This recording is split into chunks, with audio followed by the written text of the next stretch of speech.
यह कहानी की शुरुआत होती है एक प्यारे से शहर में, जहां दो खूबसूरत घर आमने सामने बने हुए थे। एक घर में रहता था हमारा हीरो रायस्टार और दूसरे में उसका सबसे अच्छा दोस्त गैन भाई। दोनों सिर्फ पड़ोसी ही नहीं थे, बल्कि एक दूसरे के बहुत ही गहरे दोस्त भी थे। हर सुबह का एक ही रूटीन होता, दोनों मिलते, हंसी मजाक करते हुए अज्जू भाई की टपरी पर चाय पीने जाते। उस दिन भी सब कुछ हमेशा की तरह था, लेकिन शाम के वक्त जब दोनों चाय पीकर वापस लौट रहे थे, तभी उनकी नजर सड़क के कोने में एक अजीब सी चमकती चीज पर पड़ी। जिज्ञासावश दोनों ने बाइक रोकी और नीचे उतरकर देखने लगे। वहां पड़े थे दो अजीबोगरीब जादुई जानवर। वो दोनों ऐसे जीव थे जो ना पहले कभी देखे गए थे, ना ही कभी सुने गए थे। ज्ञान भाई हैरान होकर बोला, अरे भाई, ये कैसे जानवर हैं? मैंने तो आज तक ऐसा कुछ नहीं देखा। रायस्टार भी घबराकर बोला, सच कह रहा है तू, लेकिन अगर हमने इन्हें पुलिस को सौंपा तो वो लोग इन पर कोई भी एक्सपेरिमेंट कर सकते हैं या कुछ और बुरा। ज्ञान भाई थोड़ी देर सोचकर बोला, तो फिर क्या करें?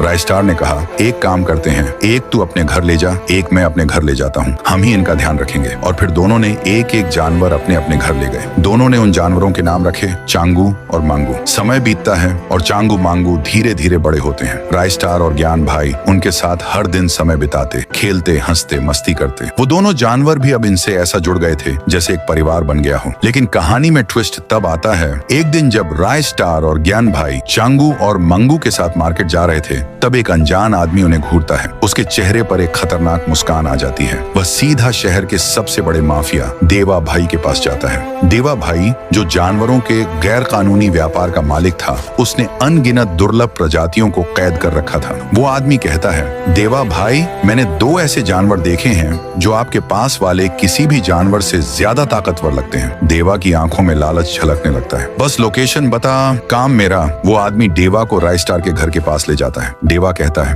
रात होने दो, फिर हमला करेंगे। रात होती है और देवा का गैंग हमला कर देता है। रायस्टार और ज्ञान भाई के घरों से उनके प्यारे चांगू और मांगू को चुरा लिया जाता है। ज्ञान भाई सबसे पहले जागता है, रायस्टार जल्दी उठ, हमारे जानवर चोरी हो गए। रायस्टार बिना समय गंवाए अपनी सुपर बाइक लेकर निकल पड़ता है। दूसरी तरफ देवा और उसका आदमी अमिट हंसते हुए कहते हैं, कैसे बेवकूफ बनाया दोनों को। लेकिन तभी एंट्री होती है रायस्टार और ज्ञान भाई की। तुम आए हो अपनी मर्जी से, लेकिन जाओगे मेरी मर्जी से। और फिर शुरू होती है जबरदस्त फाइट। चारों तरफ अफरा तफरी मच जाती है। एक तरफ ज्ञान भाई जमीन पर गिर जाता है, दूसरी ओर रायस्टार थक चुका होता है। देवा और अमिट अब उसके सामने खड़े होते हैं, लेकिन तभी कुछ अजीब होता है। देवा और अमिट की आंखों में डर झलकने लगता है। वो दोनों तुरंत वहां से भाग जाते हैं। रायस्टार हैरान होकर पीछे देखता है और वहां खड़े होते हैं चांगू मांगू के पास।